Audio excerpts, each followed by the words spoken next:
बुलढाणा जिल्ह्यात शिक्षण विभागाचा बट्ट्याबोळ झाल्याचं चित्र पाहायला मिळते। आपल्या मुलाच्या उच्च शिक्षणासाठी गोरगरीब जनतेची मुलं वाऱ्यावर सोडल्याचा धक्कादायक प्रकार बुलढाण्याच्या चिखली तालुक्यातील जिल्हा परिषदेच्या शाळेत समोर आला। शेलूद येथील जिल्हा परिषद शाळेत शिक्षक म्हणून कार्यरत असलेल्या अर्चना बाहेकर आणि शीला बाहेकर या दोन्ही शिक्षिका गेल्या अनेक महिन्यांपासून बाल संगोपनाच्या रजेवर आहेत।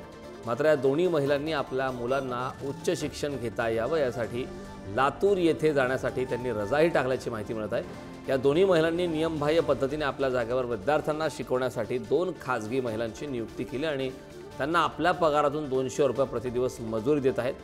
या संपूर्ण प्रकाराकडे राज्याचे शिक्षण मंत्री दादा भुसे यांनीच लक्ष घालून शिक्षण विभागातील शिक्षकांसह अधिकाऱ्यांवर कारवाई करावी अशी मागणी पालकांकडून केली होती।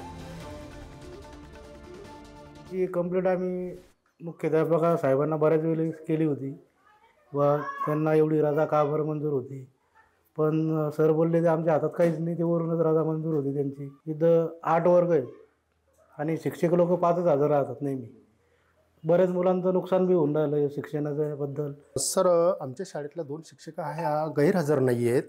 त्यांचा माझ्याकडे अर्जित रजा व बालसंगोपन रजेचा अर्ज माझ्याकडे प्राप्त झालेला आहे, तो मी वरिष्ठ कार्यालयाला पाठवलेला आहे। या 2 स्वयंसेविका इथे तात्पुरत्या स्वरूपात शैक्षणिक नुकसान होऊ नये म्हणून त्यांना आम्ही शिकवण्याची परवानगी दिलेली आहे। आता आमची एकच मागणी की फक्त त्यांनी इथे यावं, एक तर नाही तर मग राजीनामा देऊन टाकावं, दुसरे शिक्षक बोलवावं। इथं कमीत कमी 9 शिक्षकाच्या ठिकाणी फक्त 4 शिक्षक। या संदर्भात ताजे अपडेट देण्यासाठी आपले प्रतिनिधी संदीप वानखेडे आपल्या सोबत जोडले। तर संदीप, धक्कादायक असा हा प्रकार आहे, थेट शिक्षकांनी शिकवण्यासाठी खासगी महिला ठेवल्याचं कळतंय। काय सविस्तर माहिती, हा संपूर्ण प्रकार उघडकीस कसा आला? अगदी बरोबर आहे, कारण आपण जर पाहिलं तर शिक्षकांना विनामूल्य शाळेवरील शिक्षकांना पगार मिळत नाही, त्यामुळे शिक्षक आता आत्महत्या करतात आणि काही दिवसापूर्वीच अशा एका शिक्षकाने जी आहे ती आत्महत्या केल्याची घटना घडलेली आहे। दुसरीकडे जिल्हा परिषद शाळेवरील शिक्षकांना गलेलट्ट पगार आहे, मात्र तरीही ते ज्या काही सुविधा शासनाकडून देतात त्याचा गैरफायदा घेतात आणि अशा पद्धतीने हा संपूर्ण प्रकार जो तो उघडकीस आलेला आहे। खरं तर ह्या एकाच शाळेतील जिल्हा परिषदेच्या ह्या शाळेतील 2 शिक्षिका आहेत ज्यांनी बाल संगोपनाच्या आणि अर्जित रजेचा जो आहे तो गैरफायदा घेतल्याचं आपल्याला पाहायला मिळतंय। खरं तर वर्षातून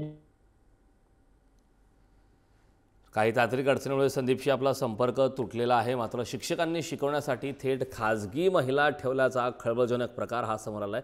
महिलांना एका दिवसासाठी 200 रुपये मजुरी दिल्या जात असल्याचा प्रकार समोर आलाय। संदीप, खूप खूप धन्यवाद या महत्त्वपूर्ण अशा माहितीसाठी।